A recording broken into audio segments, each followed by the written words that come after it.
Hola, hola, hola. Hoy es uno de esos días en los que todo se me cuadrapeó. Y por ejemplo, me olvidó cambiar la configuración de entrada y no escuchar la música de fondo. Y tengo un atraso bastante terrible. Estimo unos 60 o 80 segundos de entre que digo algo y aparece en la pantalla. Así que vamos a ver qué tanto nos afecta eso. Pero ignorando completamente todo eso, esperemos que todo esté muy bien por allá. Y esta segunda clase, la clase número 20, vamos a dedicarla, bueno, la segunda clase de la saga que estamos haciendo de un repaso, vamos a dedicarla a la segunda mitad de lo que hemos visto en el curso. Tal vez tengamos que hacer una tercera clase, pero quiero cruzar dedos para que nos dé tiempo el día de hoy de ver todas las cosas que nos faltan. Vamos a enfocarnos sobre todo en React Hooks, en Revs, en Code Splitting, React Lazy, un poquito de suspense, a ver si nos alcanza para ver GraphQL y cosas así. Y vamos a seguir más o menos la misma dinámica que habíamos seguido la clase pasada. Vamos a ir revisando las presentaciones antiguas que habíamos hecho para que vean cómo de repente todo tiene mucho más sentido una vez que conocen el contexto. Y vamos a ir haciendo nuevos cuestionarios que también habíamos hecho la clase pasada para que vean que lo que estamos aprendiendo aquí es bastante complejo y nos asegura un muy buen dominio del tema. Así que, sin más por decir, vamos a ir a Drive y vamos a abrir mi carpeta de cosas de React. Y vamos a ver en dónde nos quedamos. Si no me equivoco, justamente habremos visto las primeras cinco presentaciones de la clase pasada. Suena medio difícil ver todas las demás, pero vamos a ver qué tan lejos llegamos. Según yo ya no están tan complicadas.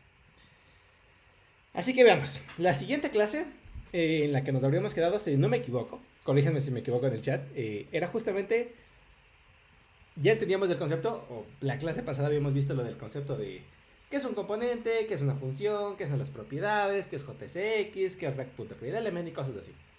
Así que vamos a ver qué podemos hacer con esas cosas. Ah, cosas muy importantes y que una vez que vas aprendiendo más de React te vas dando cuenta que es cierto. A React le encanta la forma de trabajar de JavaScript. Si JavaScript tiene alguna forma de hacer las cosas, seguramente React le sigue el paso. Entonces, si en JavaScript hay una forma de declarar clases, React la va a ocupar. Si JavaScript tiene una forma de destruir los argumentos, React la va a ocupar. Si puedes generar eh, cualquier cosa que se te ocurra, si hay una forma de hacerlo ya en JavaScript, seguramente la forma de hacerlo en React es exactamente la misma. Lo cual te funciona bastante bien porque quiere decir que aprendes JavaScript muy a fondo. Y entonces, una vez que sepas JavaScript muy a fondo, moverte a algún otro framework como Vue, o aprender Angular, o aprender Svelte, es muy fácil. O aprender Node y Express. React tampoco tiene muchas opiniones. Hay muchas cosas en las cuales hay mil formas de hacerlo. Y React nunca te dice cuál es la forma correcta. Por ejemplo, ahora que ya sabemos un poquito más de las cosas y podemos hablar más de hecho y derecho, en React hay un montón de formas de guardar estado. Puedes ocupar useState, puedes ocupar React.component para hacer clases, puedes ocupar uReducer, pero esas son las oficiales. Pero es que hay muchas más. Puedes ocupar Recoil, que es una librería relativamente popular, puedes ocupar Redux, puedes ocupar MobX, puedes ocupar Observables, puedes ocupar mil y un cosas y ninguna es como que la forma oficial de hacer las cosas. O por ejemplo, para poner estilos. Hay mil formas de ponerle estilos a las cosas en JavaScript y digo en React. Puedes ponerle literalmente el estilo dentro de la propiedad de style. Puedes poner clases. Puedes ocupar módulos de CSS, CSS modules. Puedes ocupar cosas como Tailwind. Puedes ocupar cosas como Material UI o Material Components o cosas así. Puedes ocupar mil y un cosas. O sea, hay un mundo eterno de posibilidades de cosas que podrías hacer. Entonces, tienes el mundo libre para elegir. Eso es bueno porque te permite hacer lo que más te guste. Si te gusta trabajar con MobX y Observables, adelante. Si te gusta trabajar con Tailwind, adelante. Pero es bastante difícil trabajar a nivel profesional con estas cosas porque tienes que tomar muchas decisiones. La clase pasada vimos de Kensidot, así que no le quiero repetir mucho. Habíamos visto que React, la librería sin JSX, es muy sencilla. De hecho, es casi igualito a lo que ya tiene el navegador por defecto. El navegador ya tiene algo que se llama document.createElement y React tiene algo que se llama react.createElement. Son básicamente la misma cosa. Simplemente que con React se les ocurrió la grandiosa idea de hacer una sintaxis diferente para que fuera un poquito más sencillo de entender. Esa sintaxis se llama JSX. Y lo que habíamos visto en la clase pasada, ¿no? La línea de arriba y la línea de abajo, tras compilarlas o transpilarlas, son la misma cosa. Y bueno, también en la clase pasada habíamos visto la idea de un componente. Una función Ya vieron que yo les ponía asteriscos cuando decía que era una función, porque es cierto que también puedes tener componentes que son clases, pero eso era en el mundo del pasado y casi ya no lo ocupamos ahorita. Pero si te toca trabajar, seguramente veas componentes que son clases. Pero bueno, les decía, un componente es una función que toma propiedades, es decir, cosas que me da del mundo exterior, toma estado interno, y con eso te muestra una interfaz gráfica. Eso creo que también lo habíamos visto muy sencillo. Propiedades las vimos en la clase pasada. Son los parámetros de la función. Cada que cambian los parámetros, la función se vuelve a correr y tenemos el nuevo resultado de la nueva interfaz. Pero a veces resulta importante guardar cierta información que quieras que se mantenga entre render y render, entre que se vuelva a mostrar la interfaz y se vuelva a mostrar la interfaz. Cosas como, por ejemplo, el número de artículos que estás comprando, el texto que estás escribiendo dentro de un tweet, el color de cierta cosa que estás editando, cualquier cosa, cualquier información que quisieras que se conservara entre renders. Y eso se llama estado. La idea de la programación funcional, por cierto, es reducir el estado al mínimo posible. Entonces, todos estos conceptos se van entrevesando unos con otros. Bueno, habíamos visto también todo esto de cómo se creaban los componentes. Eran funciones que por favor empezaban con la letra mayúscula para que así el transpilador supiera distinguir entre unos y otros. Podías tener aquí cualquier cosa que tendrías una función interna normal de JavaScript y tendría que regresar sí o sí JSX. Había un asterisco, bueno, había varios asteriscos. Podía tu componente regresar null y eso se consideraba un elemento válido. Simplemente que no había nada, ¿no? Y podías regresar un string y automáticamente React entendía que un string era casi como si metieras el texto dentro de un span, ¿no? Entonces era para simplificar un poco el desarrollo. Vimos que los componentes eran funciones que sí o sí tenían que tener un solo argumento. Ese argumento, por convención, se puede llamar como tú quieras, pero por convención lo llamamos props, que es acrónimo de propiedades. Y entonces, generalmente, como nada más podemos recibir un solo argumento, lo que hacemos es que sea un objeto, que tenga diferentes atributos. Cosas como propiedades.name, propiedades. Lo que tú quieras. Todo esto, si no me equivoco, ya lo habíamos visto. Conditional rendering era la capacidad que teníamos dentro de React de decidir si quiero mostrar algo o no. De hecho, esto lo habíamos visto en la clase pasada, nada más para que le agarren a la idea. Déjame busco el cuestionario del que le estoy hablando. Creo que era este. Denme un instante.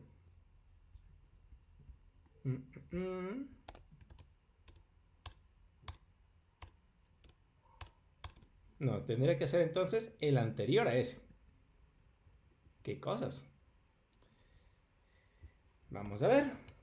Estoy buscando el elemento que ande por... Aquí estás. Esto era. Esto es conditional rendering. Lo que hacíamos era, estábamos dentro del mundo de JSX. Y recuerden que con las llavecitas volvíamos a regresar al mundo de JavaScript.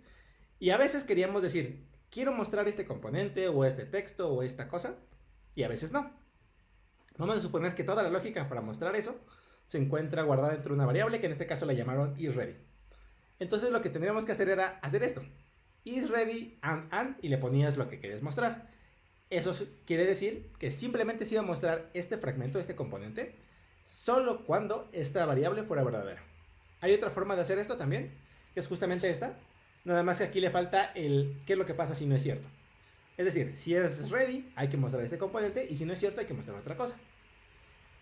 Con esta forma de hacerlo, si esta cosa era falsa, regresaba null. Entonces, todo tranquilo. Pero bueno, conditional rendering sí lo mostramos. Ustedes me dicen si voy más rápido, más lento. Según yo voy a ir un poquito más rápido que la clase pasada, para ver si nos da tiempo de acabar todo. Esto también lo habíamos visto en la clase pasada, cuando React quería mostrar a pantalla algo y resultaba que ese algo era un arreglo, iba a ir elemento por elemento en orden e intentar mostrar el primer elemento, o sea, el elemento 0 del arreglo, el elemento 1 del arreglo, el elemento 2 del arreglo, y así, y así, y así. Podríamos ocupar ese patrón que hace React justamente a nuestra ventaja. Supongamos que tenemos un arreglo que se llama data, que es un arreglo de objetos que tiene un identificador y un título. Lo que podemos hacer ahí es, primero que nada, llaves. Estas llaves para entrar al mundo de JavaScript. Y después hay que regresarle un arreglo de JSX, un arreglo de cosas que React sepa cómo mostrar a pantalla. Tenemos props.items, que es justamente este arreglo. Pero no es un arreglo de cosas que puede mostrar React a pantalla. Simplemente es un arreglo de objetos.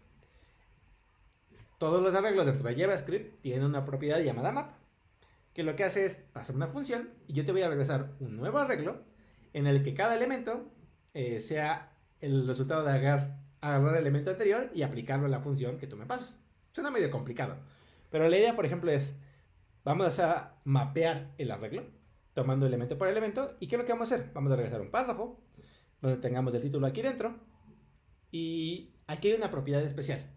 Cuando nosotros mostrábamos un arreglo de cosas, React nos pedía, de favor, que le pasáramos un valor a una propiedad que se llamaba key. Esta propiedad la ocupaba React para saber si es que de repente borrábamos, no sé, el elemento 4 del arreglo, no tener que volver a regenerar todos los demás. Simplemente que supiera React que, el elemento 4 desapareció, pues lo quito y ya. Era simplemente por cosas de optimización, pero nada más. Habíamos visto que React tenía un modo estricto que era muy útil durante el desarrollo, sobre todo cuando estuviéramos platicando con cosas como hooks y cosas así. Lo que hace modo estricto es corre todo 2 veces. Y esto parece muy estúpido, pero es muy útil. Porque si agarraste bien la idea de React, no importa que corras tus funciones 2 veces, simplemente va a ser más trabajo a lo estúpido, pero todo debería seguir funcionando. Es decir, si tú hiciste tu clase de manera correcta, tus funciones de manera correcta, tus componentes de manera correcta, da lo mismo si corres 2 veces el constructor, todo debería seguir funcionando.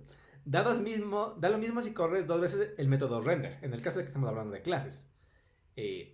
Debería de seguir funcionando. Da lo mismo si llamas a setState y le pasas una función y ejecuta esa función 2 veces, porque no debería cambiar nada. O React useState, da lo mismo si inicializas el estado 2 veces, porque no debería pasar nada, simplemente que se tardaría un poquito más.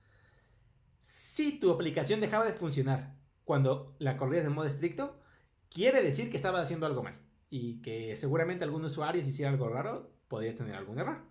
Si tu aplicación funcionaba perfectamente en modo estricto, quería decir que todo estaba haciéndolo bien y ya. Era una forma sencilla. Obviamente que el modo estricto solamente funciona durante el desarrollo. Cuando tú compilas tu aplicación para producción, todas estas cosas raras de correr el código 2 veces desaparecen. Es simplemente para que durante el desarrollo sepas y estés seguro de que estás haciendo las cosas bien. Y obviamente les había dicho que Casey.Dot tenía un blog para cómo activarlo. Y es bastante sencillo. Básicamente, dentro de React hay una componente que se llama Strict Mode y lo pegas y ya está. De hecho, si quieren al ratito lo hacemos. También les había dicho que durante todo lo que restaba del curso, y si ustedes se van a dedicar a React de manera profesional o tienen que hacer algún proyecto ya con React, les recomiendo mucho que descarguen esta extensión. Se llama Developer Tools.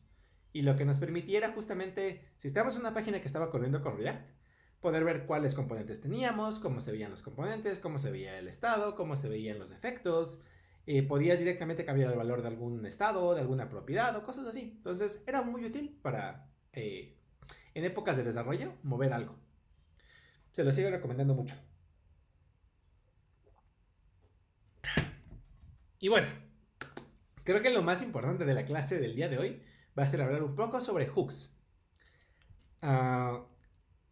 Creo que en este diapositivo o en alguna parecida nos lo habíamos quedado en la clase pasada. Y ahora que ya conocen, o la mayoría de la gente que está viendo esto ya vio como que todo el curso de React, todo tiene que caer muchísimo, tiene que tener muchísimo sentido. La idea de que React tiene 3 primitivas. Elementos, cosas que yo llamo JSX o HTML, pedacitos de interfaz, estados, ya vimos que podemos hacerlas con useState o con useReducer o demás. Y algo muy importante, puedes implementar uno en términos del otro. Es decir, tú puedes implementar un useReducer en términos de useState y tú puedes implementar un useState en términos de useReducer. Y es más, puedes implementarte un useRef en términos de useState. Así que está muy padre porque con que tú sepas cómo usar uno, generalmente se ocupa useReducer, pero puedes ocupar el que se te pega la gana. Cuando tú sepas cómo ocupar uno, puedes implementártelos o puedes saber cómo se implementan todos los demás. Así que simplemente puedes decirlo como que hay una sola forma de guardar estado dentro de React, una forma primitiva. Y efectos, cosas que no tienen que ver con la interfaz y que se ejecutan cada que pasa cierta cosa. Un componente lo único que hace es encapsular esas 3 cosas y pegarlas juntas. Bueno, eh, obviamente el clásico tweet de Kenzie Dot de por favor aprendan hooks, no se vayan con clases. Si alguien de aquí aprendió React hace mucho tiempo, seguramente aprendió con clases, no lo juzguen, ya hay un mundo mejor para ellos. También vimos que la idea de hooks está relacionada a algo que se llaman efectos algebraicos. A la mayoría de la gente que está escuchando esto es en ingeniería, entonces tampoco les interesa mucho la matemática pura y ese tipo de cosas. Pero si a alguien le interesa y le gusta, puede ponerse a investigar cosas de teoría de categorías y efectos algebraicos. Sobre todo si les gusta la programación funcional y ese tipo de cosas, les va a servir un montón. Pero si no, no hay ningún problema. No es obligatorio aprender efectos algebraicos para usar programación web. Eh, Esto ya también tiene que tener más sentido. No sé qué tanto se alcanza a ver por mi HD asombroso, pero lo que están viendo en pantalla ahorita es un componente hecho con clases. Esta es una clase y demás, ¿no? Y aquí lo que ponemos en diferentes colores es diferentes cosas que yo quiero estar haciendo. Por ejemplo, en la parte azul tenemos la capacidad de que tú escribas texto dentro de un input y cada que cambie, el título de la página cambie. Todo lo que está en amarillo es parte de una lógica que cada que haga mi pantalla más grande o más pequeña, es un número que va a ir cambiando solito. Y todo lo negro son cosas que no debería escribir. O sea, en inglés lo llaman boilerplate. No sabría cómo traducirlo a español, pero básicamente es código innecesario. Código que no tiene mucho sentido de por qué haría esto, por qué haría esto. Y aquí está cómo sería con hooks. Ahora todo tiene muchísimo más sentido. En verde tenemos los temas. En azul tenemos las cosas que tienen que ver con los inputs. Podemos ver que todo es muy sencillo. Y en amarillo tenemos las cosas que tienen que ver con el width. De hecho, esto seguramente sí se alcanza a leer. Tal vez si te esfuerzas un poquito se alcanza a leer. Pero ni de chiste alcanzas a leer esto. Entonces, la idea de hooks será simplificar el código. Ahora, yo digo que ya se deberían sentir cómodos de poder ver esta plática. Se llama React hoy y el futuro, 90% más limpio con React Hooks. Las reglas, creo que ya las tienen que haber interiorizado y es, tú tienes que llamar a un hook siempre. O sea, si tu función hace cosas, siempre que ejecute tu función, sin importar qué pase, tengo que llamar a los mismos hooks en el mismo orden. Si primero llamas a un useState, después a un useReducer y después a un useEffect, cuando vuelva a llamar tu función, sin importar los argumentos, sin importar el estado, sin importar nada, tengo que llamar a esos hooks en ese orden. Simplemente porque esta es una asunción que tiene React por cómo está funcionando por detrás. Y si tú no haces eso, seguramente te van a dar un montón de errores estúpidos porque React no espera que haga ese tipo de cosas. Así que hablemos del primer hook. Hablamos de useState. UseState era un hook muy sencillo de ocuparse. Básicamente regresaba dos cosas. Como para aplicarlo con los usuarios era muy sencillo. UseState era una función que regresaba dos cosas. La primera, y bueno, más bien, regresaba un arreglo. Regresaba un arreglo. Ese arreglo siempre tenía dos elementos. El primer elemento era el valor actual de tu estado y el segundo elemento era una función para cambiar ese valor. Lo que recibía la función, en este caso useState, puedes verlo como una función, era el valor inicial de tu estado. Y ahora hay que poner aquí varios asteriscos, porque obviamente es React y obviamente hay que meterle funciones a todo. useState podía recibir el valor inicial, por ejemplo ahorita está recibiendo un 0, y eso quiere decir que mi estado por defecto va a valer 0, o podía recibir una función, y entonces lo que hacía era que ejecutaba la función una vez al principio, o dos veces en modo estricto, pero la idea conceptual es ejecuta eso una vez, obtienes el valor de regreso, y lo que regresa esa función es lo que voy a guardar como el valor inicial de mi estado. Y lo mismo pasaba con la función para cambiarlo. Generalmente le llamamos setAlgo, ¿no? setState, de manera genérica. Bueno, tú podías pasarle a setState una cosa. Por ejemplo, setState 3. O en este caso, lo que le está pasando aquí.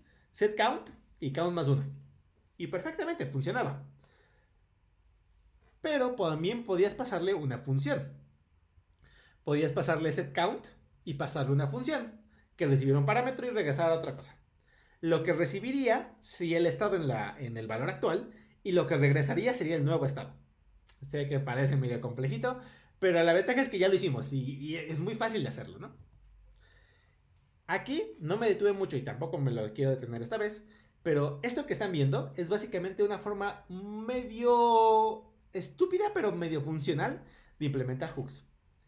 Es decir, hooks no son mágicos.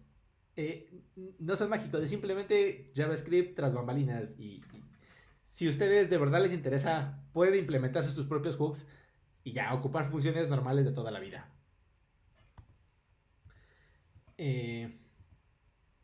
¿Y qué hicimos después? Hicimos varios ejemplitos de cosas. Les mostré este gran post que según yo estaba bastante complejito, pero ahora lo pueden leer perfectamente.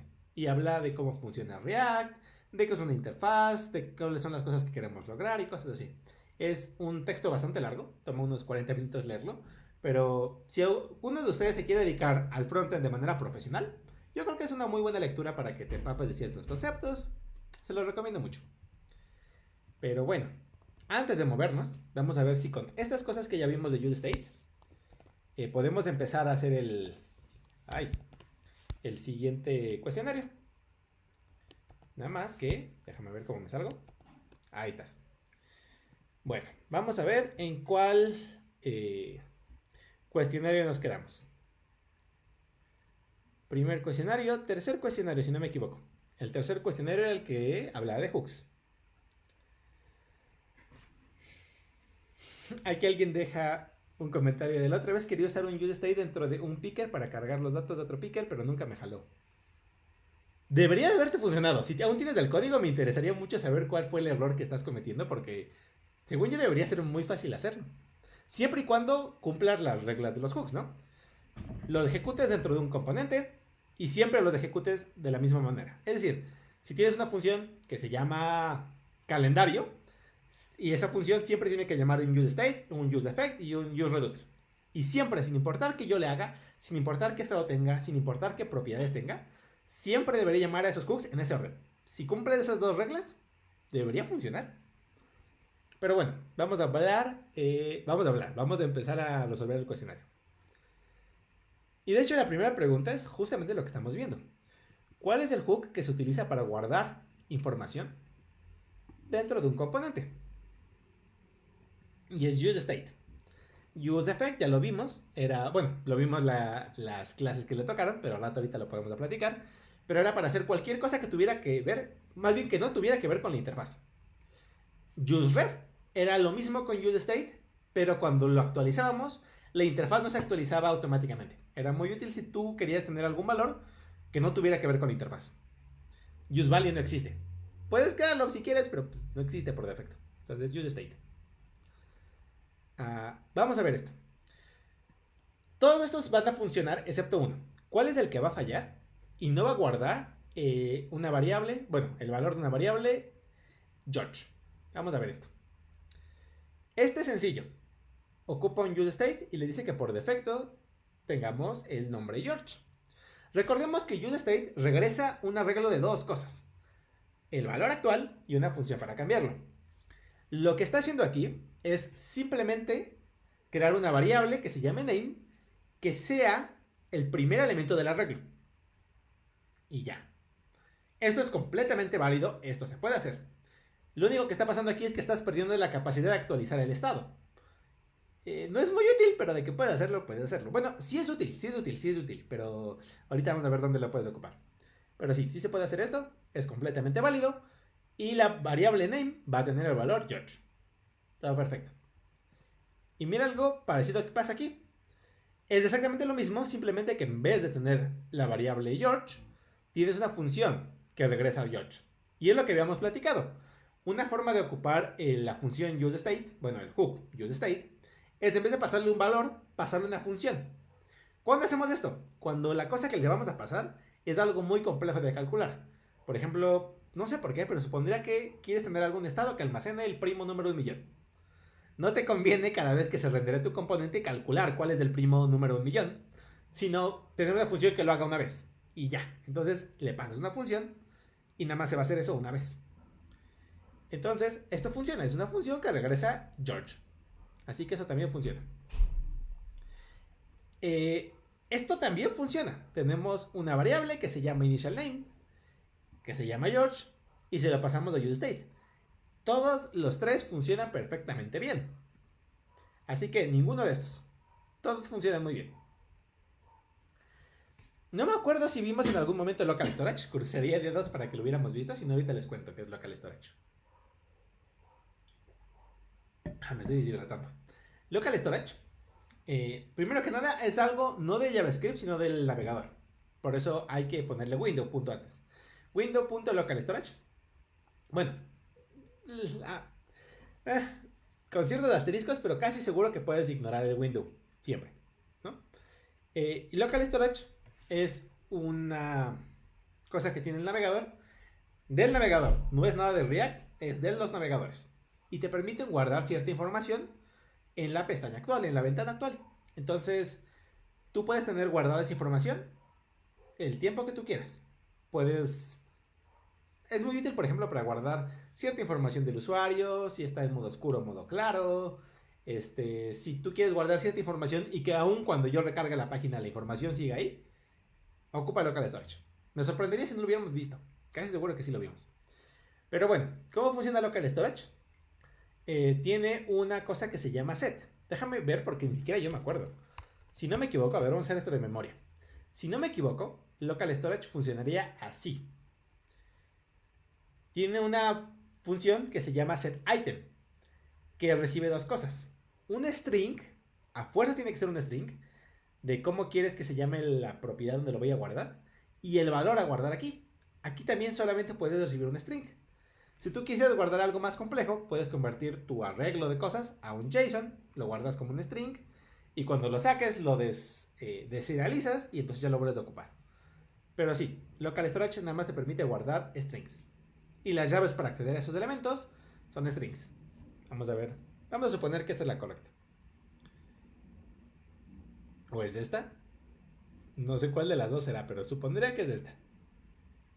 Ok, hablemos de useEffect. Vamos a movernos un poquito más para acá. Hablemos de useEffect. Y eso nos lleva a la presentación número 7. La clase número 7 que vimos. Presente. Los dos hooks básicos son useState y useEffect. Entonces ya vimos del primerito, useState, que nos permitía guardar información. Veamos a useState. Ahí está. Bueno, useState. useState era un hook muy sencillo. Déjame ver si lo tengo. Ay, no lo tengo guardado aquí. Pero bueno, era un hook muy sencillo. useState era un hook que no regresaba nada, si no me equivoco. Lo único que hacía era recibir recibía dos cosas. La primera cosa que recibía era una función para hacer algo. Podría ser mandar llamar al servidor, podría ser actualizar local storage, podría ser enviarle cierta información a algún otro servidor, cambiar el título del documento, cualquier cosa que no tuviera que ver directamente con la interfaz. Cualquier cosa que tú querías que se ejecutara siempre que pasara otra cosa. Entonces, useEffect lo primero que recibía era una función. Una función de qué cosa querías que yo hiciera. Y el segundo parámetro que recibía era un arreglo. Y la regla era, tú me vas a pasar un arreglo de cosas. Cuando alguna de las cosas que tú me pases cambien de valor, yo voy a volver a correr la función. Por ejemplo, me podías pasar un arreglo de cosas en el que la primera fuera una variable llamada name y en la segunda una variable llamada input. Entonces, cada que la variable name o la variable input cambiaran, automáticamente se volvía a correr esa función. Así funcionaba un useEffect. Lo que tú estabas haciendo era unir de cierta manera alguna cosa, algún código a ejecutarse, en este caso efectos, con el cambio de alguna variable. Cuando cierta variable cambiara, había que ejecutar ese efecto. Y viéndonos un poquito más avanzados, esa función de cosas que hacer tenía que regresar algo, o más bien podía regresar algo. Y lo que regresaba era otra función. Recuerden que a React le encanta la programación funcional. Era una función que se llamaba de limpieza. Y es que el ciclo era más o menos así. Tú tenías, por ejemplo, yo qué sé, el efecto era poner un timer para dentro de 5 minutos, ¿sale? Entonces, tú querías que se cambiara el timer cada que cambiara, no sé, el nombre. Entonces, cada que el nombre cambiara, había que ejecutar ese código para crear un timer. Bueno, ¿y qué pasaba si cambiaba la variable y había que poner otro timer. Pues antes que poner otro timer, lo interesante era, había que desechar el timer pasado.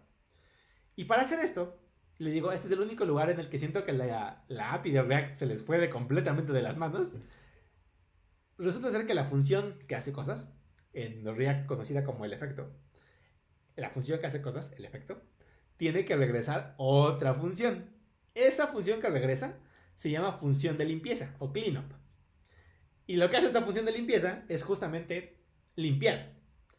Entonces, siguiendo con el ejemplo del cronómetro del timer dentro de 5 minutos, tú tendrías que hacer el código para poner un timer dentro de 5 minutos y después poner el código para quitar ese timer. Ese código, tendrías que regresar ese código dentro de la función. Ese código nada más se iba a ejecutar cuando se ejecutara el siguiente efecto. Es un montón de bolas. Espero que se me haya entendido. Según yo, con los ejemplos que vimos, quedaba todo muy claro. Pero sí, explicarlo así de buenas la primera sí está bastante complicadito. Según yo, con las preguntas del cuestionario tiene que quedar mucho más claro. Así que vamos a hacer eso. Vamos a continuar con las preguntas del cuestionario para que todo quede mucho más claro. La primera pregunta es, ¿cuál es la sintaxis correcta dentro de un useEffect para que se ejecute solamente cuando la variable name cambie? Recordemos que un useEffect recibe dos cosas, una función y un arreglo de cosas. Y cada una de esas cosas son cosas que podrían cambiar. En este caso es este el que yo necesito. Necesito una función, en este caso la llaman código ejecutar, y una variable, digo un arreglo. Este arreglo generalmente se llama arreglo de dependencias o dependency array. Les digo los nombres para que cuando lo escuchen de alguna manera sea como, ya sé de qué estás hablando. Bueno, pues en este caso es un arreglo en el que casualmente solamente hay una cosa de la cual depende, la variable name. Este efecto se va a ejecutar cada que la variable name cambie. Y justamente, si tú querías que tu código se ejecutara siempre, lo único que hacías era no escribías ningún arreglo. Y entonces cada que tu función o que tu componente se volviera a renderear, el efecto volvía a correr. Y si tú querías que nada más se ejecutara una sola vez, enviabas un arreglo vacío. Y ya, como el arreglo vacío siempre iba a ser igual a sí mismo, pues no pasaba nada, ¿no? Ahora, este va a estar interesante. ¿Cuál es el código que va a resultar en que la función foo se llame cuando el componente de React se desmonte o unmount? No sé si en algún momento vimos este concepto, pero hace mucho tiempo existía este concepto dentro de React. Sigue existiendo, simplemente que ya no es tan común escucharlo. Decimos que cuando tenemos un componente y aparece por primera vez en pantalla, el componente se está montando. O el clásico ejemplo es onMount, cuando el componente se está mostrando por primera vez en pantalla. Y onMount es cuando el componente desaparece de la pantalla. Simplemente terminología fea. Bueno, entonces, ¿cuál de los siguientes códigos va a ejecutar esta función cuando el componente desaparezca de pantalla?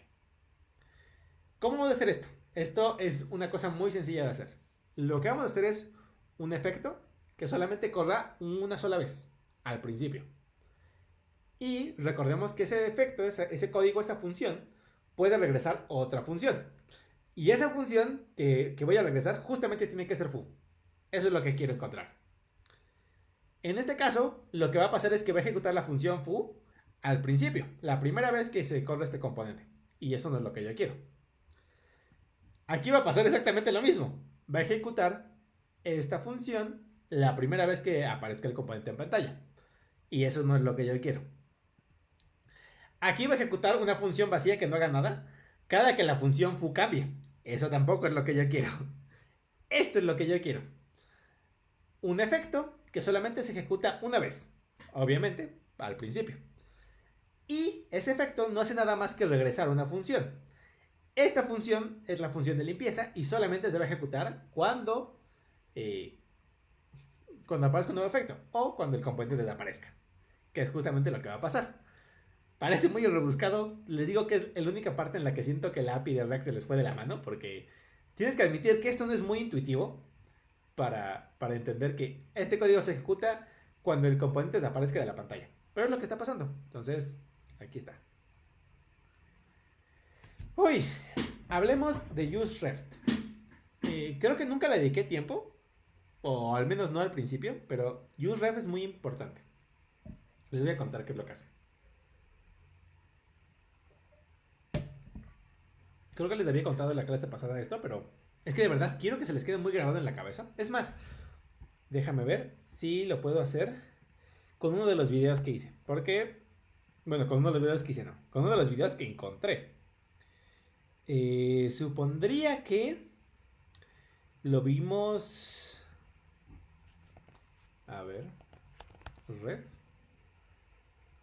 ¿Hasta la clase 14 que habremos visto reduces? No creo. Tuvo que haber sido antes, ¿no?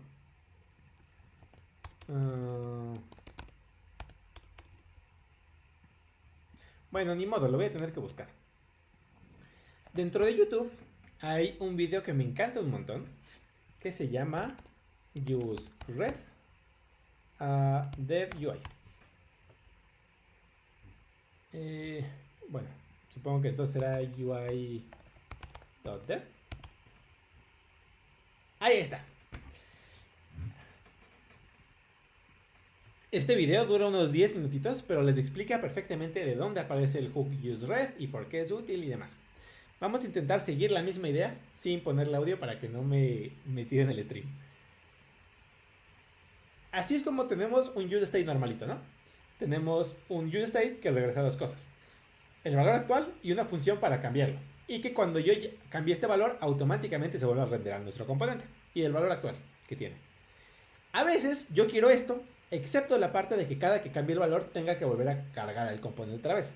A veces simplemente quiero guardar, no sé, cuántos segundos ha pasado el usuario en esta página, o cuántas veces le ha dado clic a ciertas cosas. Quiero guardar cierta especie de analítica que no me interesa que cada que la cambie el componente se vuelva a renderar. Y esto se va a hacer así. Lo primero que hay que hacer es crear un useState que tenga un objeto como valor. Este objeto vamos a tener que tener una propiedad. Puedes llamarla como quieras. A la gente de React se le ocurrió llamarla current, pero pudiste haberla llamado Pepe. No hay problema. Y en este caso pues, le vamos a poner el valor inicial. Recuerda que useState regresa un arreglo con dos cosas: el estado actual y una función para cambiarlo. En este caso, al hacer corchete 0, lo que está haciendo es solamente regresarme el valor. Y ya está. Esta función, esto que están viendo en pantalla, es como si implemento un useRef usando useState. Es asombroso, al menos para mí me parece asombroso. Porque la idea es que useState nos va a regresar un objeto. Y es cierto, no puedo cambiar el objeto, pero puedo cambiar las cosas que tenga dentro del objeto. Es como si estuviera hablando en C++, no puedo cambiar el apuntador, pero puedo cambiar la cosa que la que está apuntando. Entonces, así es como evitamos esto. Como tenemos un objeto y tiene una propiedad llamada .current, yo puedo cambiar, no puedo cambiar el objeto, pero puedo cambiar la cosa que está dentro de .current. Y así es como funciona esto. Vamos a ver si lo encuentro. ¿En qué parte? ¿En qué parte? ¿Qué parte? Vamos a ver, esperamos aquí.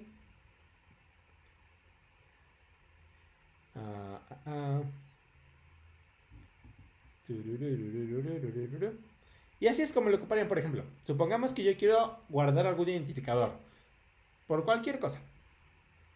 Ya vimos cómo se implementaba un useRef. Lo que hacíamos era simplemente cambiarle el valor a current al id.current y ya le poníamos lo que nosotros quisiéramos. Y la función de limpieza era también muy sencilla.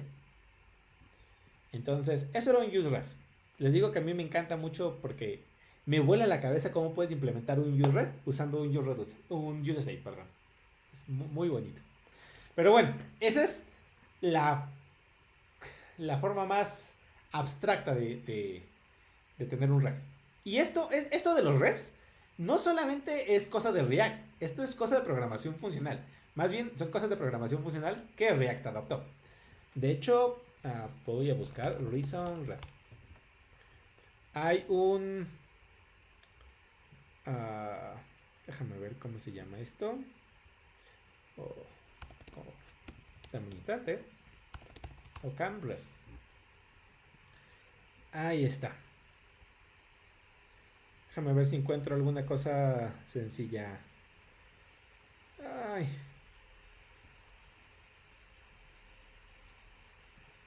Eh,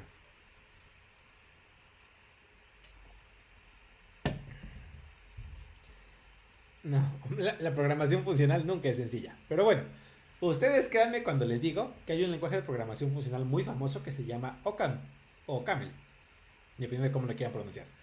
Y este lenguaje de programación funcional, por defecto, todas las cosas que tiene son inmutables. Es decir, si tú declaras una variable que se llama Pepe, nunca le vas a poder cambiar el valor a la variable Pepe. Se va a quedar con ese mismo valor siempre, por siempre. Y si tú quieres tener alguna variable que pueda cambiar de valor, por ejemplo, un contador, una variable y que quieres que vaya cambiando, lo que tienes que hacer es envolver a esa variable dentro de un ref. Y entonces no puedes cambiar la variable, pero puedes cambiar lo que está dentro del ref. Conceptos de programación funcional. Les digo que esto no se lo inventó React. Esto existe en todos lados.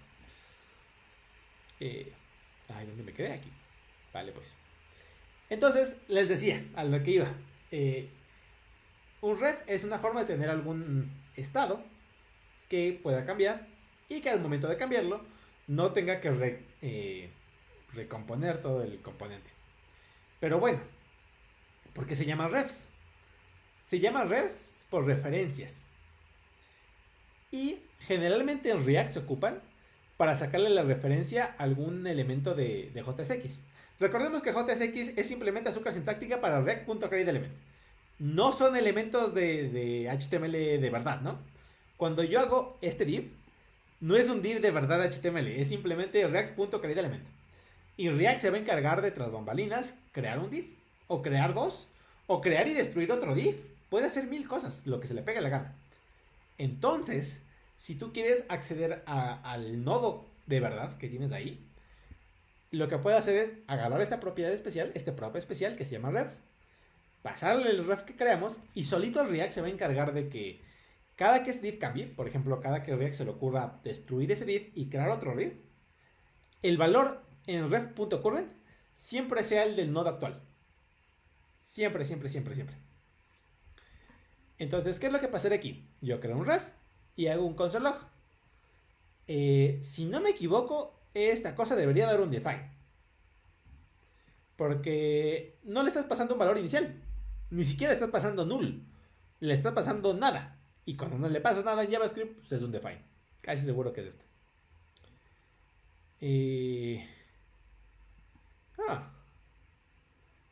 ¿Si es esto o será este div? No, sí es esto. Más bien sería la próxima vez que volvieras a renderar tu componente, cuando ref.current ya tendría el valor de este div.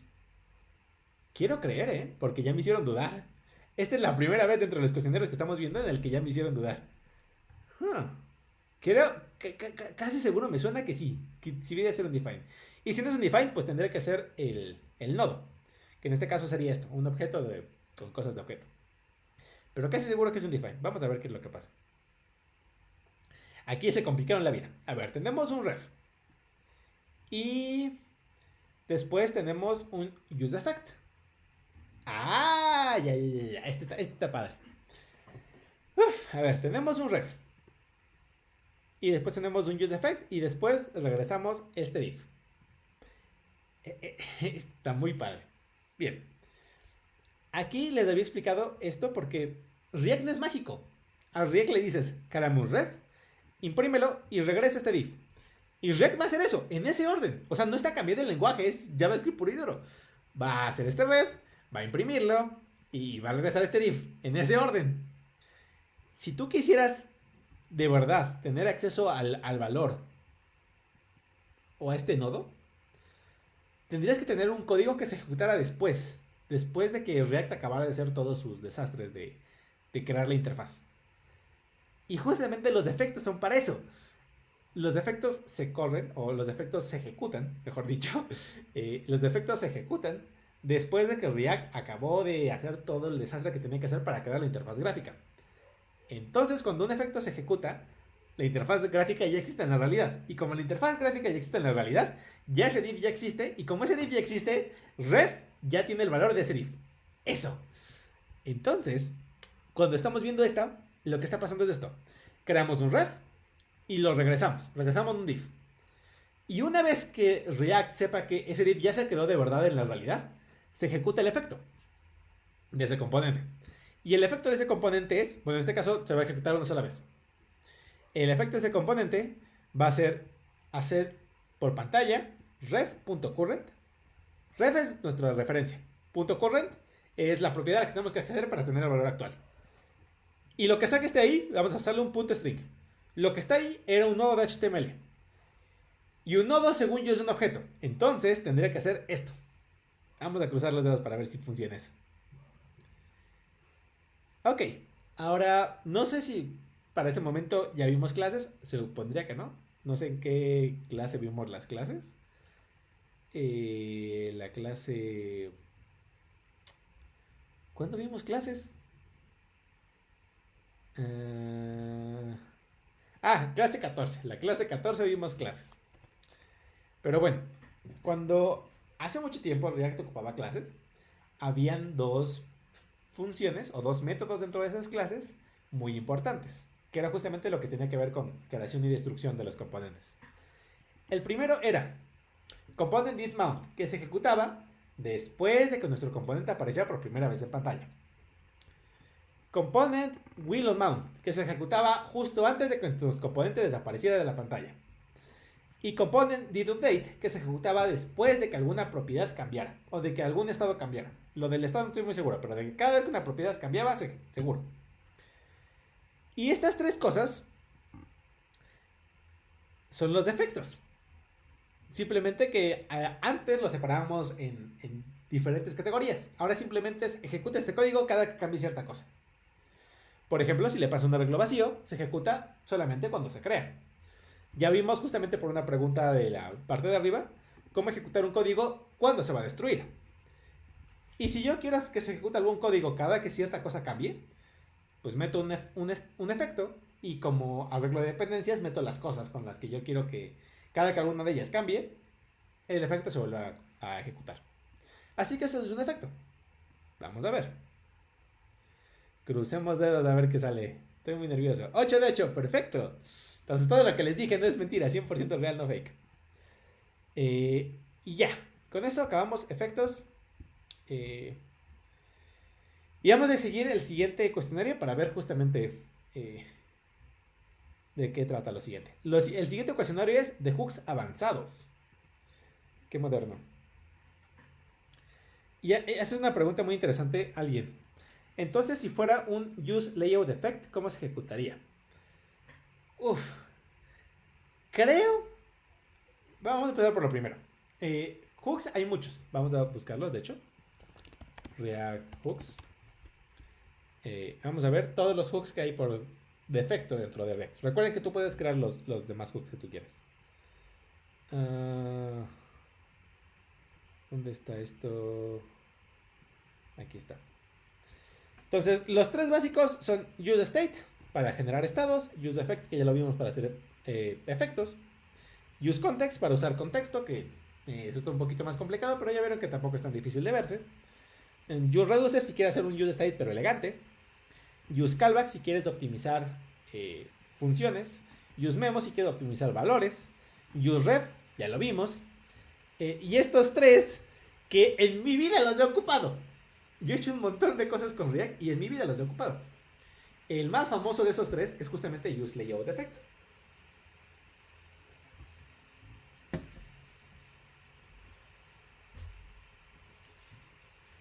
Es decir, y aquí lo pueden ver, es prácticamente lo mismo que un useEffect, pero se ejecuta de manera síncrona después de que React acabó de hacer todo el desastre que tiene que hacer para que la interfaz estuviera correcta.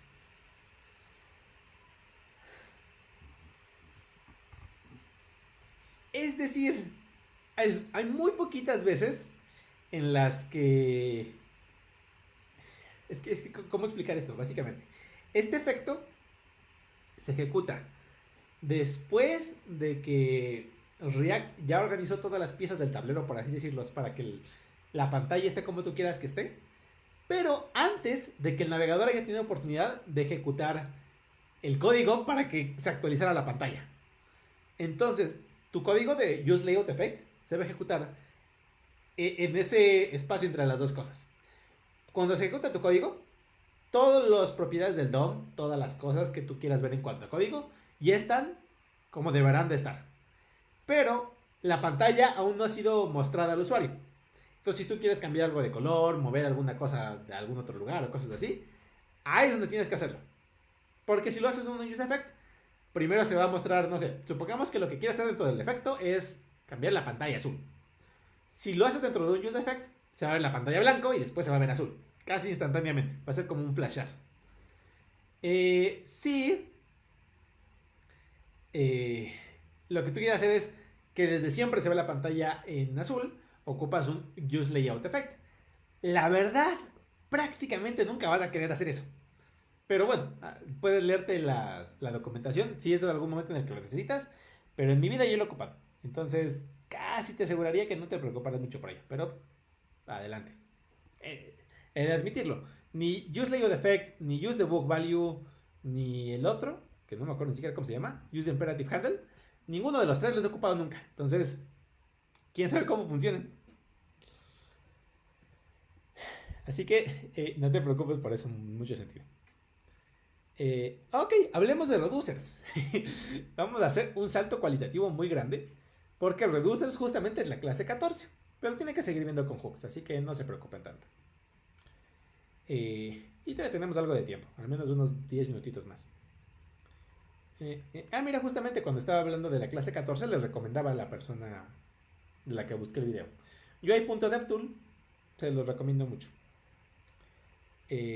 Aquí hablamos de context, pero ahorita hablamos de context. UseReducer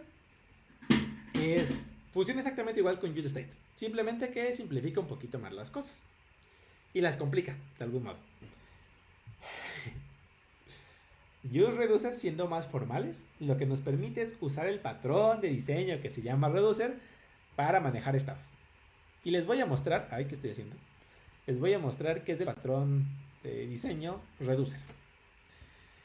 Un reducer tampoco es algo que se inventó React. Ya existe. De hecho, JavaScript ya tiene un reducer integrado. Dentro de los arreglos hay una función que se llama reduce. Entonces ya existe. Y de hecho hay una librería de React, bueno, una librería asociada a React que se llama Redux, justamente por eso. Entonces, estas cosas no solamente son de React, las puedes ocupar para todo frontend y para toda programación funcional. Así que hablemos de qué es un reducer. Un reducer es una función que tiene la llamamos firma, o esta signature en inglés, esta firma. La firma de la función es esta. Es una función que recibe dos cosas. Recibe el estado actual y algo que nosotros llamamos una acción. Una acción puede ser aumentale uno, quítale uno, resetéalo, cambia el contador, lo que yo quiera. Por ejemplo, supongamos que estamos haciendo un contador, ¿no? Entonces tú tienes el estado actual y cómo lo quieres cambiar. La forma en la que tú le dices a la función cómo lo quiero cambiar es a través de la acción. Puede ser un string, puede ser un objeto, puede ser lo que tú quieras. Y al final, cuando ejecute esa función, me va a regresar un nuevo estado. Eso es un reducer. Un reducer toma un estado actual y una acción y las combina para obtener un nuevo estado. Eso es un reducer, ¿no? Generalmente es útil tener un reducer en la práctica cuando el valor de useState no es tan sencillo, o sea, es complejo de entender, o tienes como que varias partes que van cambiando al mismo tiempo, cosas así.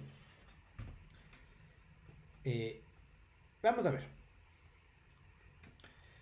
Entonces, ¿cuál es la forma de ocupar un useReducer? Le pasamos justamente la función reducer, la función que hace esto, que recibe un estado, una acción y te regresa un nuevo estado.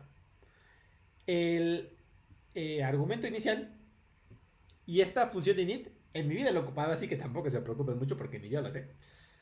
Y te regresa dos cosas. Te regresa el estado actual, igual que un useState. Y en vez de tener una función para cambiar el estado directamente, tiene una función que se llama dispatch. Esta función que se llama dispatch solamente recibe una acción. Y tras bambalinas lo que va a hacer es mandar a llamar al reducer. Y ya, eso es todo. De hecho, si no me equivoco, igualito. Esto es un reducer sencillo, ¿no? Aquí tenemos, por ejemplo, un estado que, si no me equivoco, es simplemente un objeto que tiene dos propiedades, una cuenta y un paso. Por ejemplo, en este caso tiene una cuenta normalita y el paso es cada cuánto voy actualizando este contador. Las acciones, en este caso, son un objeto que tiene una propiedad que se llama type. Y así es como podemos ir haciendo como que el switch o el encadenamiento de if-else. Si es incrementar, pues perfecto. Incrementamos la cuenta y todo tranquilo. Si es decrementar, decrementamos. Si es resetear, reseteamos. Y si es cambiar el salto de por cuánto vamos actualizándolo, lo hacemos. Y si no es ninguna de ellas, pues no es una acción válida, por lo tanto algo está saliendo muy mal.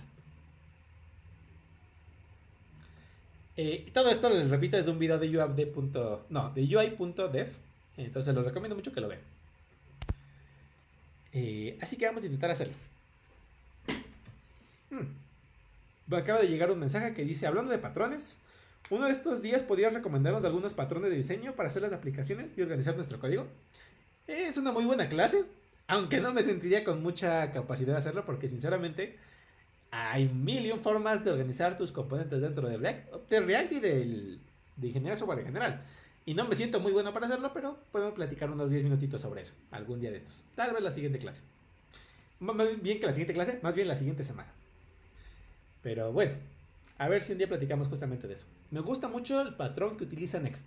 Si quieren adelantarle. La idea que tiene Next para organizar componentes dentro de páginas, creo que es una muy buena idea. Pero bueno, pues regresemos a los reducers. Y lo que nos preguntas aquí es: ¿cuál código va a resetear el valor de la variable count a 1? Uy, muy sencilla. A ver, vamos a ver esto. ¿Cuál código pone el valor de la variable count a 1? Vamos a ver esto. Tenemos un useReducer, cuyo reducer es un null. Entonces esta cosa va a tronar. Va a tronar, pero hasta que yo quiera ejecutar el reducer. O más bien hasta que yo quiera cambiar el valor. Porque está de acuerdo que null no es una función válida. Pero de primer principio, si React no tiene integrado dentro de un useReducer algunos chequeos para asegurarnos que esto no pase, chance y esta funciona. Creo que sí. Creo que si alguien se quejaría en este momento conmigo sería TypeScript. Pero como no estamos hablando de TypeScript, seguramente aquí todo debería funcionar. Esto no funciona, porque aquí lo que estás pasándole es una función. El primer argumento, recuerden que es el reducer. Y un 1 no es una función válida. Y ni siquiera le estás pasando nada. Entonces count, si no me equivoco, tiene que ser un define en este caso. Aquí es un reducer que no hace nada, pero le estás pasando un 1. También funciona. O sea, funciona la primera vez. Cuando tú quieres actualizar la variable, pues ya valió. Pero la primera vez funciona muy bien. Y aquí esto no tiene sentido. Recuerda que el primer argumento tiene que ser una función, no un objeto. Entonces, estas dos. Inside the hook below. Ok. Command the count variable by one. The count reducer inside. Ok. Tenemos un useReducer. Recuerden que el primer argumento de un useReducer es una función que toma un estado actual, una acción, y te regresa un nuevo estado. Así que vamos a ver cuál es la forma correcta de hacer este reducer. Aquí lo primero que haces está mal, porque el símbolo de igual dentro de los argumentos no hace lo que tú crees que hace. Creo. ¿O sí? Chance y sí. Chance y sí funciona esto. Pero no le está aumentando de uno en uno. Así que esta no. Esta inicializa la cuenta en undefined, porque tú no le pasaste nada, así que la cuenta inicia el undefined. Y tienes una acción que si no le pasa nada por defecto va a ser un 1. Y lo que va a regresarte va a ser el cambio. O sea, siempre te va a regresar un 1. No es lo que yo quiero. Aquí va a regresar una cuenta y te la va a regresar como cuenta más 1. Ese funciona. Simplemente que recordemos que por defecto cuenta va a valer undefined.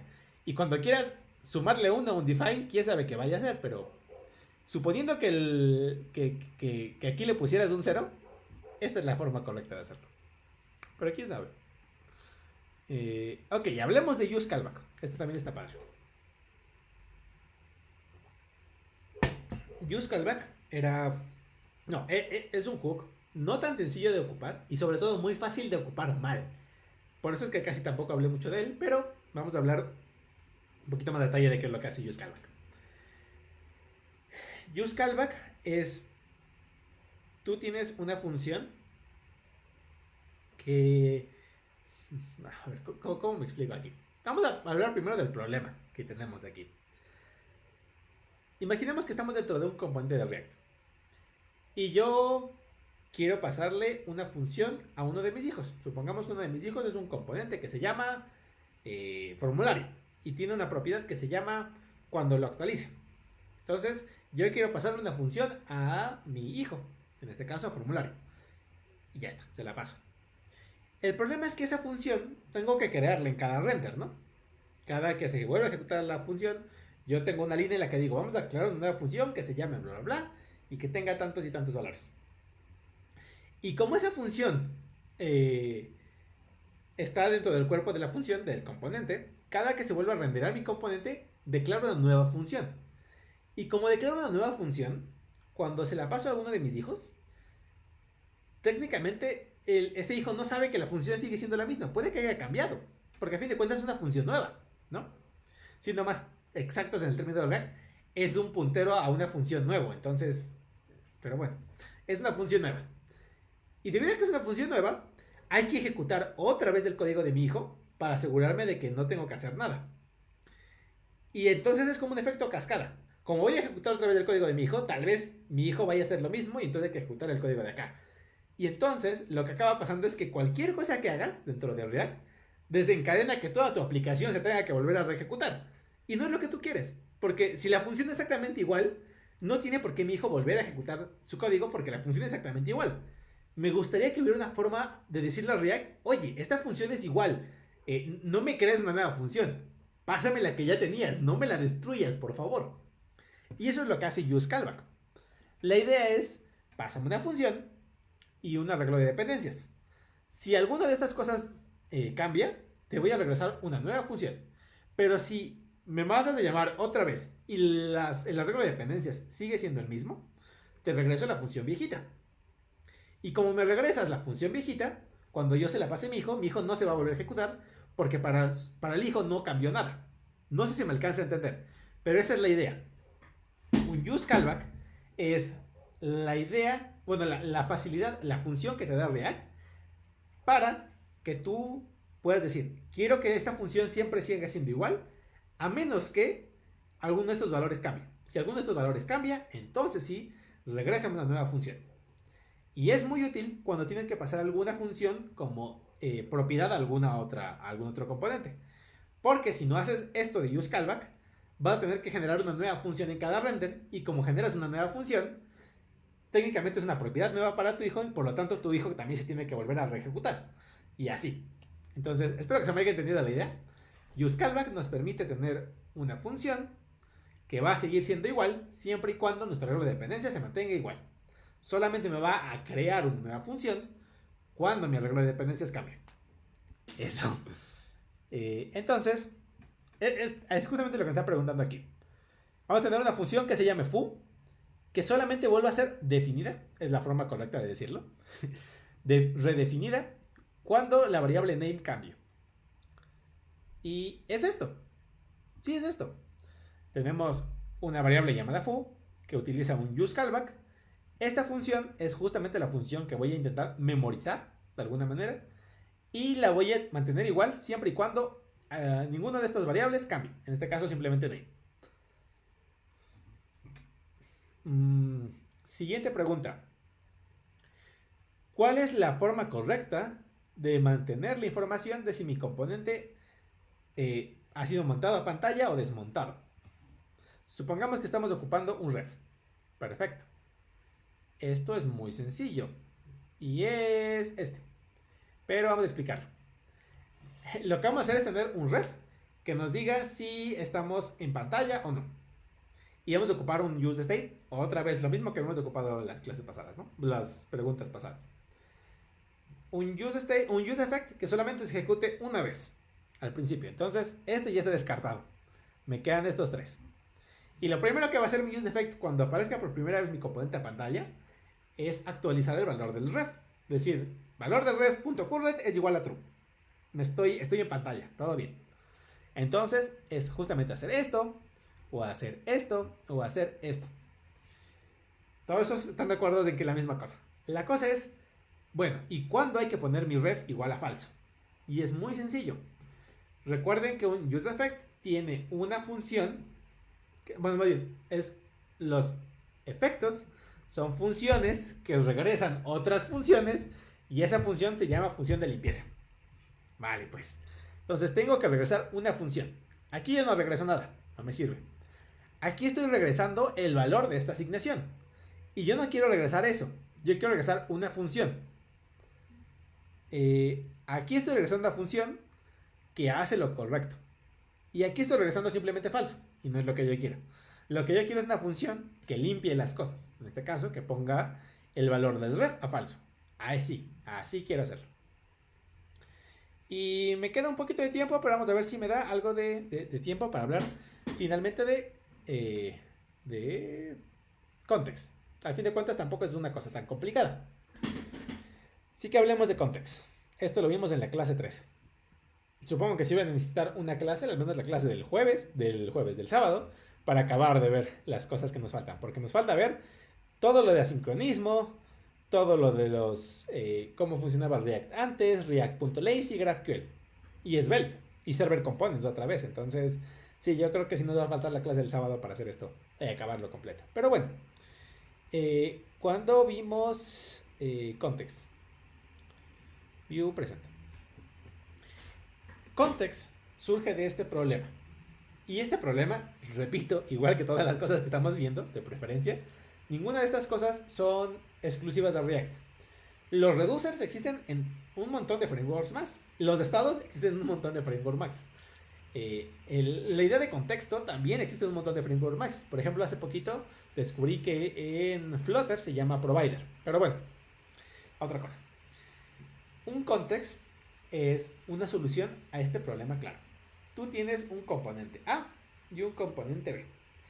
Y resulta ser que tú quieres como que enviar información de un componente a otro. Enviar información puede ser en realidad actualizar algún estado o cosas así, ¿no?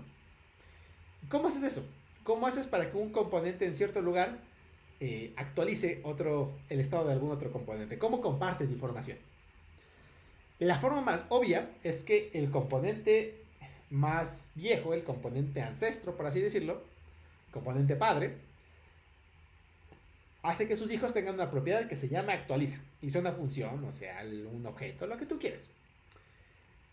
Y esos hijos se lo pasan a sus hijos. Y esos hijos se lo pasan a sus hijos. Y así hasta que le llega el componente que lo va a ocupar. Y este componente que lo va a ocupar, lo ocupa. Funciona. No me malentiendan. Esto es algo que seguimos haciendo. El problema es que, sobre todo cuando estás hablando, no sé, de 5 niveles, o de 8 niveles, o de 22 niveles de profundidad, suena muy estúpido hacer esto. Y es muy repetitivo. Tomas esa cosa como propiedad y se lo pasas a tus hijos. Tomas esta cosa como propiedad y se lo pasas a tus hijos. Y resulta ser que es tan fácil de memorizar la idea que hay detrás de esto. Se llama pop drilling, esta técnica de agarras algo como propiedad y se lo pasas a tus hijos. Como, no se llama picar, taladrar un prop.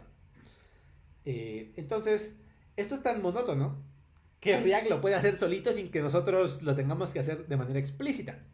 ¿Cómo lo hace React solito? Es usando algo que se llama context. Y la idea es sencilla. Tú agarras tu componente padre o origen o ancestro y generas algo que se llama context.provider. Y lo que hace es que a partir de ahí todos los hijos que tenga van a tener acceso a cierta propiedad. Y si tú quieres ocuparlo, puedes ocupar algo que se llama consumer. Provider y consumer. Es otro patrón de diseño también bastante famoso. Así que hablemos de eso. Mira, justamente el programa se llama Prop Drilling. Y justamente lo que te evitas de hacer esto. Por ejemplo, supongamos que tengo una propiedad que se llama team. Entonces la ando pasando a todos mis hijos. Y se la ando pasando a todos mis hijos hasta que alguno lo ocupe. Y así es como no se debe de hacer. Y ya. Hay veces en las que ni siquiera tienes un solo consumidor. Tienes muchos componentes que tienen este problema, que quieren saber el valor de cierta variable.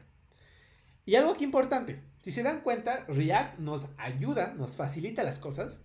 Si tú quieres enviar información de arriba para abajo, si tú quieres agarrar información de acá y mandársela a tus hijos, eso lo hace muy fácil. Porque a React le gusta esa forma de pensar. Le gusta la forma de que el estado está en un solo lugar y se los pueda mandar a los demás, pero para que lo lean, no para que lo modifiquen. Entonces, aquí hay un gran problema. Y es, ¿qué es lo que pasa cuando yo quiero que alguno de mis hijos, alguno de los consumers, quiera modificar la variable de allá arriba? Se puede, se puede. Simplemente lo que tienes que hacer es tener dentro de tu context la variable de actualización del useState o useReducer que tú le quieras pasar. Esto también es bastante común. Pero no es muy obvio de hacerlo.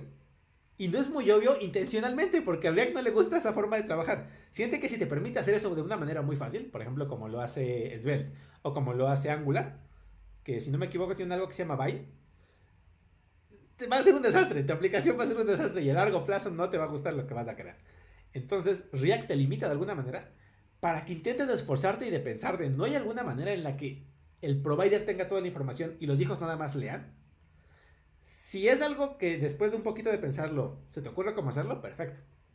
Si no, te digo, sí se puede hacer. Simplemente lo que haces es que el context va a tener no un valor, sino una función guardada ahí. La función para actualizar el estado. Se puede hacer perfectamente. React no te limita a no hacerlo, simplemente lo hace más difícil. Así que hablemos de las últimas dos preguntas para acabar esto. Dice Alan, antes de conocer su funcionamiento me la pasaba como loco con global.variable. Sí, a mí también me pasa. Y de hecho sigue siendo muy útil cuando quieres debuguear algo. Cuando quieres debuguear algo, una muy buena forma es ocupar la extensión que les dije hace rato. O agarran ese valor y lo pegan a window. Y ya está, lo pueden imprimir en cualquier momento. Cualquiera de las dos funciona muy bien. Así que veamos esto. Vamos a pasar una variable, count, a sus hijos. Vamos a crear un contexto para que todos los hijos de este componente que estamos viendo sean capaces de tener acceso a la variable count. Sí, antes de que me mueva, lo que dice Eric es completamente correcto. Lo que tú haces para hacer o simular el two-way data binding, el que tú desde tus hijos puedas actualizar el estado de tus padres, es pasarle una referencia a la función de actualización de useState o useReducer o lo que tú quieras. Y así es como tus hijos la cambian solito. Se cambia el estado aquí y se resetea todo. Se puede hacer así. Exactamente, sí le agarraste la idea. Digo que según yo son conceptos muy sencillos, pero por las palabras que tiene React, parece que estoy hablando en chino, pero no, son conceptos sencillos. Pero bueno, ¿qué es lo que yo quería hacer aquí? Quiero agarrar una variable que se llame count y se la pase a mis hijos. Bueno, creamos un contexto. De una manera muy sencilla, react.createContext. Vale. Y createContext tiene dos propiedades, provider y consumer. Provider la seguimos ocupando, consumer ya no, porque consumer ocupaba un patrón de diseño que se llama... Higher Order Component, no. Se llamaba... Render Props, eso. Que lo veremos en el siguiente repaso, porque tampoco es sencillito de explicar. Pero bueno, provider es lo que yo necesito. Tengo el contexto que acabo de crear, punto provider, y le paso que el valor que yo quiero que mis hijos tengan acceso sea la variable count. Y ya. Cualquier cosa que esté aquí dentro lo va a tener acceso. Uy, Dios mío. A ver, este está padre. ¿Cómo voy a imprimir los 1, 2 y 3 y en qué orden se van a imprimir? A ver. Primero que nada, React no es mágico. Si en una línea en cuenta imprime un 1, lo que va a hacer es imprimir un 1. Entonces, el 1 va a ser el primero que se imprima sí o sí. Ahora la cosa aquí es cuál de los dos se imprime primero. Y por la plática que les dije hace rato, les digo que con useLayout no estoy muy familiarizado. Pero según yo, useLayout es después de que el DOM se actualizó, después de que React hizo todo su desastre, pero antes de que el navegador tenga oportunidad de pintar nada. Entonces primero es useLayoutEffect y después useEffect. Entonces sería 1, 3, 2. Según yo. Vamos a ver qué sale. Cada vez se complican más. Oh, pero vamos 6 de 6, todo bien. Entonces, todo lo que les dije sigue siendo cierto. Primero es la función que le toca ejecutarse. Y los efectos se ejecutan primero el use layout y después del efecto normalito. Por eso es muy raro que ocupes un use layout porque, no sé, está muy raro, pero habrá su caso en el que tenga que ocuparse. Y ya. Eso nos deja con un par de cosas más que ver. Vamos, no vamos a solucionarlo, simplemente vamos a leer para ver de qué vamos a hablar la siguiente clase. Vamos a hablar, sí o sí, de GraphQL. Vamos a hablar de React.classes. Vamos a hablar de Higher Order Components y Render Props. Todo esto ya lo vimos, simplemente es un repaso. Si no, sería imposible de cubrirlo en una sola clase. Vamos a hablar de Suspense, que según yo es un concepto que no toqué mucho, pero que es muy importante para el futuro sobre todo. Y a ver, ¿qué ocupas? Vamos a seguir hablando de contexto. Vamos a hablar de... esto está raro. En mi vida he visto esto, pero ahorita vamos a ver qué es lo que hace. De Clone Component, esto está interesante.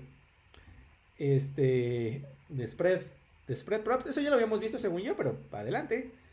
De variables de entorno, también está interesante. De Use Reducers, adelante. Vamos a hablar de errores dentro de React, que también sale. Ok, vamos a hablar de eso. Y vamos a ver si nos queda algún otro. De performance, según yo, no hemos visto mucho. Y tampoco sé si yo sabría contestarlo. Así que vamos a ver nada más de reojo a ver qué es lo que tenemos que ver. Mira, de Lazy vamos a seguir hablando. A Suspense. Entonces sí nos toca hablar de esto. De Lazy, de Load, perfecto. Use Memo, también muy importante. Memorize. Esto también está muy padre. Sí. Vamos a acabar. Patrones avanzados y performance. Perfecto. Entonces ya sabemos que vamos a ver el sábado. Así que nos vemos el sábado. Espero que les haya servido este repaso. Les digo, no espero que se aprendan todo, pero que ya de repente como que les quede mucho más claro de... No, pues React es relativamente sencillo. Estados, efectos, contexto y se acabó. Se entiende sencillo. Puedes complicarte la vida si quieres, pero la idea es que es una librería sencilla de aprenderse. Así que bueno, nos vemos el sábado. Espero que todo siga tranquilo con su enero. Que 2021 no esté siendo tan desastre como 2020. Y nos vemos. Bye.